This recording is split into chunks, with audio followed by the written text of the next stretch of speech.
Pour faire suite au dernier cours où nous avons abordé la Terre, la Lune et une partie du Soleil, nous verrons les plus grandes influences du Soleil sur d'autres aspects. Le Soleil nous envoie de l'énergie solaire, c'est-à-dire un différent rayonnement qui nous vient. Ce rayonnement est essentiel à la vie sur la Terre. Le rayonnement qu'on reçoit va porter différents noms selon leurs caractéristiques. La lumière visible, l'ultraviolet, l'infrarouge, les rayons gamma, rayons X, les ondes radio, etc. À titre d'information, l'œil perçoit seulement la lumière visible. Nous ne pouvons pas voir les autres formes de rayonnement et d'énergie. Les infrarouges sont perçus comme de la chaleur, donc on les ressent comme tels. C'est pas notre œil, mais c'est notre peau. Les rayons ultraviolets vont interagir avec notre peau pour nous faire bronzer. Quelle joie l'été! Mais par contre, sans crème solaire, vous risquez d'attraper un cancer. Les rayons gamma, eux, provoquent des mutations et aussi des cancers. Ils sont hautement dangereux. Il y en a bien d'autres.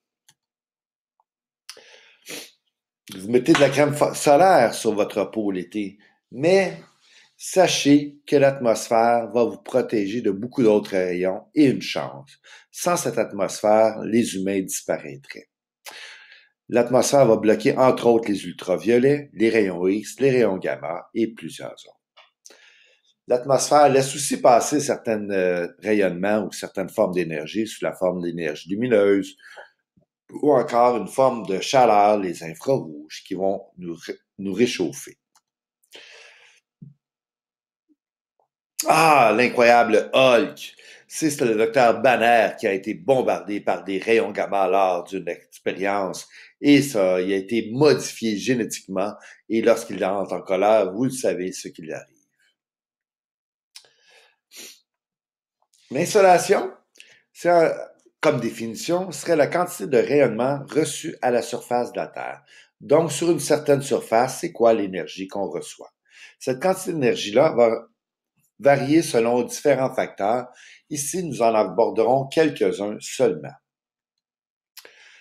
Le premier, le plus simple, c'est la rotation de la Terre. Vous avez peut-être remarqué, ou vous avez peut-être appris plutôt, que la Terre tournait sur elle-même. C'est ainsi qu'il y a les jours et la nuit. Lorsqu'on est face au Soleil, on reçoit plus d'énergie, évidemment, que la nuit où on n'en reçoit aucune. Et à midi, l'insolation est plus forte que tôt le matin ou tard le soir parce que le Soleil est plus couché. Vous avez sûrement ressenti cette chaleur. L'inclinaison de la Terre est responsable des saisons.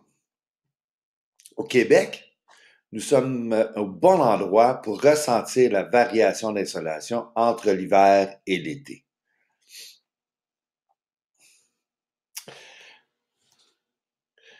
L'été, dans l'hémisphère nord, l'axe de rotation est incliné légèrement vers le Soleil, ce qui fait que lorsque la Terre va tourner, elle va être exposée sur une plus grande période, donc une plus grande insolation, pendant toute la journée. Donc, les journées vont durer plus longtemps.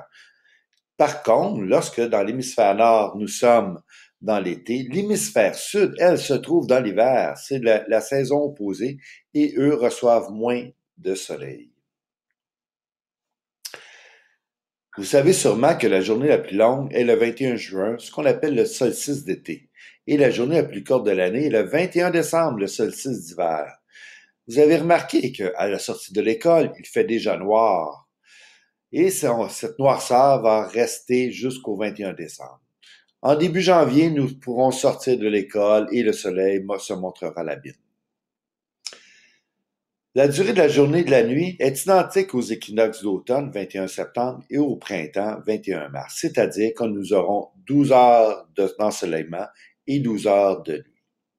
Au nord de la planète, en Norvège, lorsqu'on se trouve à l'extrémité de la Norvège, à un certain moment donné, nous pouvons voir le soleil de minuit d'été. Une telle beauté à voir. Mais sachez que l'hiver, le soleil ne se lève pas du tout à ce même point. La latitude est un autre facteur qui va influencer grandement l'insolation. La latitude va expliquer le pourquoi à Montréal et à Miami, pour la même journée dans l'année, il fait plus chaud à Miami qu'à Montréal. Les latitudes sont en fin de compte des lignes imaginaires qui sont parallèles est tracé sur la Terre, euh, ils vont être gradués de 0 à l'équateur à 90 degrés au pôle.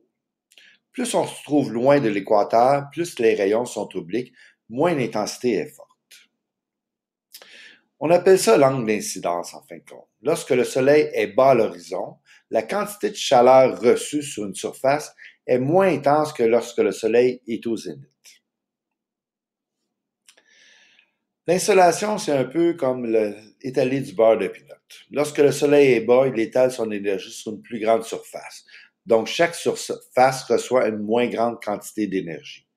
C'est comme si on prendrait pour une même quantité de beurre de pinot, puis on l'étalerait sur 2 toasts plutôt qu'une. Son goût serait beaucoup plus diminué. Les 3 facteurs principaux à retenir sont la rotation de la Terre, les saisons et l'altitude qui vont influencer l'insolation reçue à la surface de la Terre. Mais il en existe bien d'autres facteurs. La couche d'ozone, elle, absorbe une partie de l'énergie UV.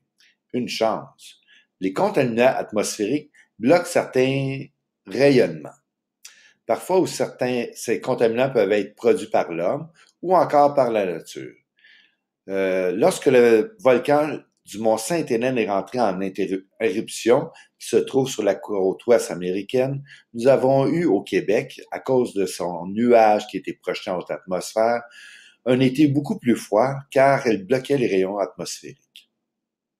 Les nuages aussi absorbent et réfléchissent une partie de l'énergie solaire, entre autres l'infrarouge, ce qui va limiter la quantité de soleil reçue au sol. Vous devrez être capable de définir l'insolation, identifier les facteurs qui influencent l'insolation. Bon travail!